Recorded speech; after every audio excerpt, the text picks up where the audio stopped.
Bonjour à tous, bienvenue dans notre garage où nous allons vous faire découvrir la MG Marvel Air. Alors, MG Marvel Air, c'est une voiture chinoise avec beaucoup de style. Je vous propose de voir avec Olivier si le rapport qualité-prix est aussi à la hauteur.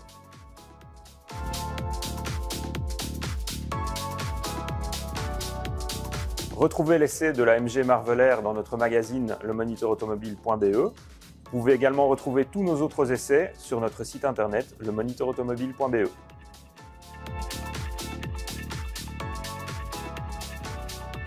Bonjour Olivier. Salut Cédric.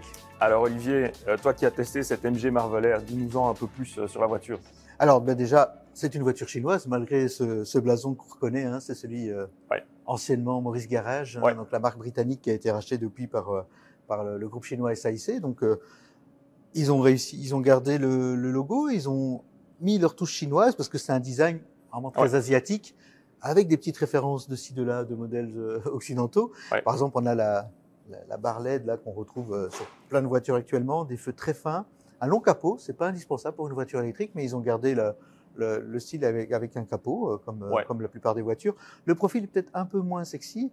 Ceci dit, on a, et c'est important pour l'aérodynamique d'une voiture électrique, on a les poignées rétractables, les poignées escamotables, et qui vont rentrer dans leur réceptacle quand on démarre la voiture. C'est important pour éviter les frottements d'air et qui pourraient freiner la voiture. Voilà. Alors, on arrive ici, la trappe pour évidemment les recharges électriques. C'est une voiture 100% électrique, c'est pas hybride, c'est que de l'électricité. Et alors, à l'arrière, on a une énorme barre LED, encore une fois, qui traverse tout le haillon, qui a aussi du style, un peu de cachet, et toujours ces pare-chocs assez proéminents. Bon, voilà, c'est un style très asiatique, mais très dans l'air du temps également. On peut dire qu'en termes de style, ils ont encore élevé d'un niveau, je veux dire, le niveau d'originalité par rapport au MG EHS qu'on avait déjà testé auparavant. Voilà, c'est ça. Donc on est une étape plus loin. C'est une voiture quand même très très originale en termes de style. Voilà, et puis au niveau de la qualité même, on voit que l'assemblage est quand même bien fait. C'est une voiture qui a l'air de bonne qualité en tout cas, ça c'est à vérifier. C'est propre, c'est joli. Au niveau du gabarit, on est sur quel encombrement? Alors elle fait 4,67 m, donc c'est plus ou moins la taille d'un Audi Q5 ou d'une Volvo XC60. D'accord, donc c'est déjà un beau morceau de voiture. C'est déjà une belle voiture. D'accord. Olivier, explique-nous un peu ce qu'il y a sous le capot de cette Marvel Air. Alors, ceci c'est pas un cache-moteur, c'est un frunk. On connaît bien ça dans les voitures électriques. C'est un coffre à l'avant. On peut ranger les câbles, on peut même y ranger des sacs. Il est assez grand. Il est assez grand parce que cette version-ci, c'est la version propulsion. D'accord. La puissance, tout à l'arrière, avec 132 kW, soit 180 chevaux. Ensuite, si on en prend la version 4 roues motrices, là, il y aura le moteur à l'avant de 80 kW, donc une centaine de chevaux en plus, ce qui fait 288 chevaux au total. Mais en l'occurrence ici, il y a de la place pour faire un grand frunk, parce qu'il n'y a pas besoin de mettre le moteur pour la transmission à l'avant. Et ça nous donne une voiture quand même assez puissante, 180 chevaux, c'est pas mal. Ça donne une belle progression, une belle accélération comme toutes les voitures électriques parce que le couple évidemment est assez intéressant. On est à 400 Nm de couple à peu près, donc c'est quand même pas mal pour avancer. Donc ça donne quand même une belle puissance et une belle impulsion au démarrage en tout cas. Et en termes d'autonomie, tu as combien de batterie ici? Alors la batterie est de 65 kWh. C'est pareil pour toutes les versions? C'est pareil pour toutes les versions. Alors ici, la consommation est environ de 21 kWh au 100 km, ce qui fait qu'on arrive à 300 km d'autonomie. Pour la version 4 roues motrices, là, on est beaucoup plus haut. On est à 26 kWh, ce qui est assez élevé pour une voiture électrique. C'est un peu élevé. Donc là, les 300 km, c'est plus possible. On les fait pas. Ou alors, il faut vraiment être très, très, très précautionneux avec l'accélérateur et bien gérer sa voiture. Par contre, au niveau de la charge, ce qui est assez décevant, c'est que ça n'est que 90 kW. C'est pas énorme. Parce qu'on a des voitures maintenant qui dépassent les 150 kW, ce qui veut dire qu'il faut être un peu patient en bande rapide.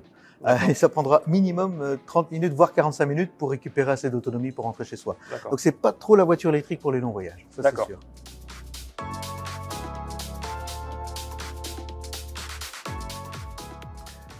Moi, je suis plutôt agréablement surpris par la qualité perçue, en fait. Et puis même le design, regarde cette jolie clé, c'est un bel effort. Ils ont fait un petit travail sur le design, sur la finition, parce que franchement, quand on regarde les surpiqûres, quand on regarde la qualité des matériaux, même cet élément un peu en vague comme ça, c'est très joli, c'est très joli. Alors, SAIC, propriétaire de la marque MG, fabriquait des Volkswagen en Chine. on a des choses qu'on retrouve dans cette Volkswagen, des commandes notamment ici. C'est du Volkswagen recyclé en quelque sorte. D'accord. Mais au niveau technologique, on a une belle dalle.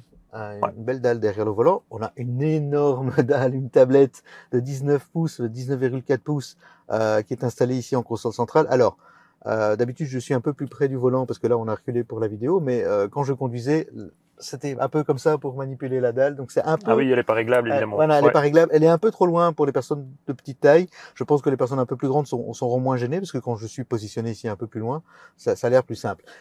Gros défaut de la dalle, elle est lente.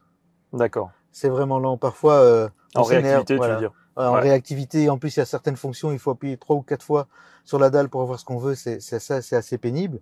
La clim passe uniquement par la dalle. En plus, parfois, la voiture décide elle-même de changer de température. On ne sait pas pourquoi. Donc voilà, il y a juste les boutons obligatoires qui sont encore des boutons. Okay. Pour le reste, c'est que du numérique. Et en plus, la dalle ici derrière le volant m'a une fois fait un plantage, elle a bugué, elle mettait juste la vitesse, heureusement, mais tout le reste ne s'affichait pas, ni la radio, ni la navigation. Donc, ça, c'est ta commande de boîte ici? Ça, c'est la commande de boîte, donc marche arrière, marche avant, forcément. C'est une électrique, donc c'est pas très compliqué.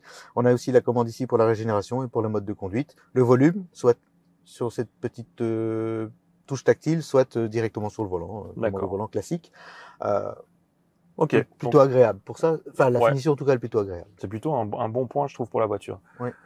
Au niveau du gabarit, on a dit c'est quand même une voiture d'un bon gabarit. À l'arrière, est-ce que tu as de la place? Alors à l'arrière, il y a de la place. C'est pas extraordinaire, mais il y a de la place. D'accord. On est bien assis quand même. Ouais. Par contre, là où il y a beaucoup moins de place, c'est dans le coffre. D'accord. Ah ouais, le volume de coffre n'est pas digne de la taille de la voiture. C'est vrai. C'est plus un coffre de polyvalente. C'est sous les 400 litres ou... Ah ouais, on est sous les 400 litres. D'accord. Il faut rabattre les sièges. Là, on arrive à 1400 litres en rabattant les sièges avec un plancher plat quand même. Mais voilà, c'est pas son point fort. Donc déjà, c'est une voiture électrique, donc pour partir en vacances, ça peut être un peu particulier. C'est déjà un petit frein. Voilà, mais si en plus on peut pas mettre ses bagages, c'est que ça devient compliqué de partir en famille. Mais bon, pour le reste, 300 litres, ça fait les courses, mais enfin, c'est pas non plus extraordinaire. D'accord.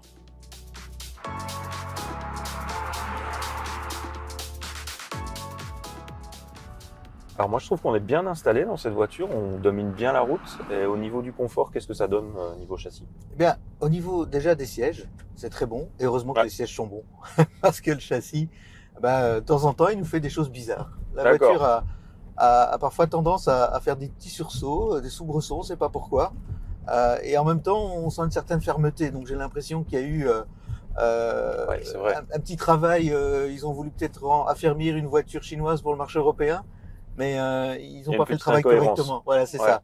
On sent que c'est un petit peu ferme, effectivement, sur les irrégularités ici. Et c'est ferme, et puis de temps en temps, pouf, il y a l'arrière qui a envie de se lever un peu, donc on est un peu secoué dans la voiture, on comprend pas pourquoi.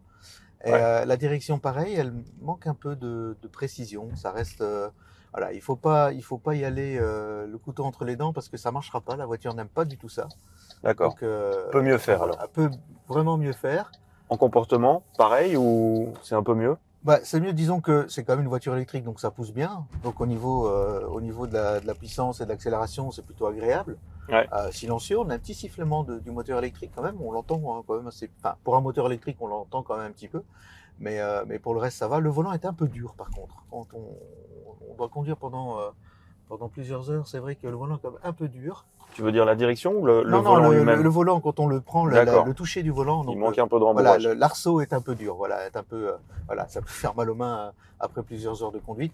Mais bon, c'est une voiture électrique, donc ce sera jamais plusieurs heures de conduite d'affilée parce qu'il faut la charger. Ouais, évidemment. Et là, au niveau des temps de charge, c'est pas la championne non plus. Non plus, d'accord. J'imagine qu'elle a tout ce qu'il faut comme aide à la conduite. Oui, alors là, au niveau des aides à la conduite, on peut pas les rater. Parce que elle a tendance à sonner très très très facilement et à intervenir aussi. C'est-à-dire que de temps en temps, on a un petit coup de volant, la voiture se décide que non, il faut bien rester où tu étais. Donc il faut parfois se faire violence pour dire à la voiture mais non, mais j'ai vraiment envie de donner mon coup de volant. Et donc ça, elle est un peu trop directive. Donc ça siffle assez facilement, ça interagit trop avec trop de rigueur. Elle veut rien laisser passer en fait. C'est une voiture qui veut rien laisser passer. Et alors pour désactiver, il faut tellement appuyer sur tellement de menus et de boutons que. D'accord. Bon, là aussi, il peut mieux faire. Voilà. Ça manque de finesse partout en fait. Ça manque un peu de finesse. Disons que c'est peut-être une voiture qui a gardé un peu trop sa philosophie d'origine en Asie et chinoise en particulier, et que pour le conducteur européen, il faut s'adapter à ces voitures qui ne tolèrent rien au niveau des écarts de conduite. Ouais.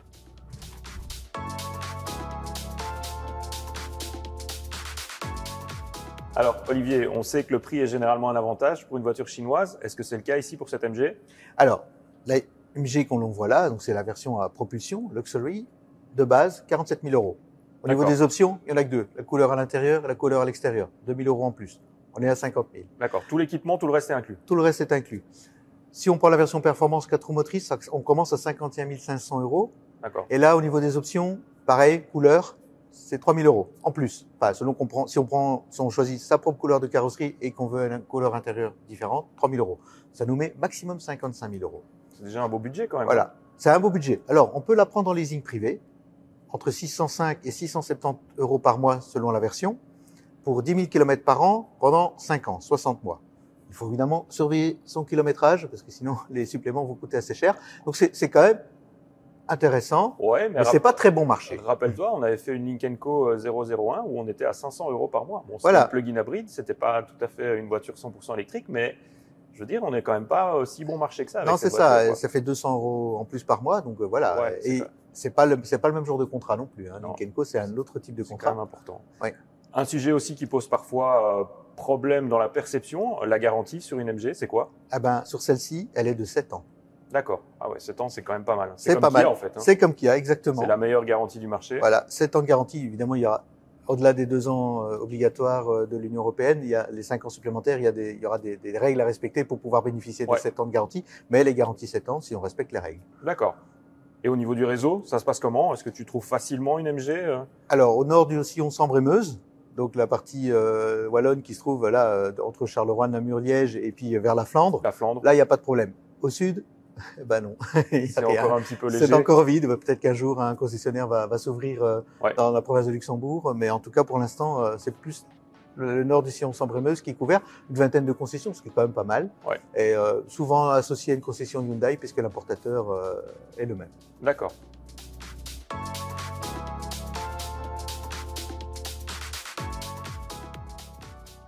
Bon, alors si on devait résumer tout ce qu'on a vu jusqu'à présent sur ce Marvel, est-ce que tu penses qu'on en a pour son argent? Alors, on en a pour son argent. Au niveau du prix, c'est plutôt concurrentiel. La qualité de finition, la qualité de carrosserie est bonne. Par contre, je dirais qu'au niveau prix-performance, on trouvera mieux chez les Coréens, Kia, Hyundai notamment. C'est peut-être un peu plus cher, mais la voiture... La EV6, c'est la Ioniq 5. Voilà, la EV6 c'est la Ioniq 5. Ce sera un peu plus cher, mais la qualité de conduite sera meilleure parce que la Marvel Air, c'est pas la championne du comportement. Et en plus, l'écran central est un peu lent. Ouais, c'est vrai. Et, un petit peu capricieux. Et donc, ça peut, voilà, c'est peut-être là que se trouve la différence, mais pour le reste, c'est un beau produit, néanmoins, une bonne garantie. Donc, je pense que il peut satisfaire pas mal de personnes. Mais voilà, ça reste encore, il y a encore des petites choses à améliorer pour être au niveau de la concurrence dans cette gamme de prix en tout cas. D'accord.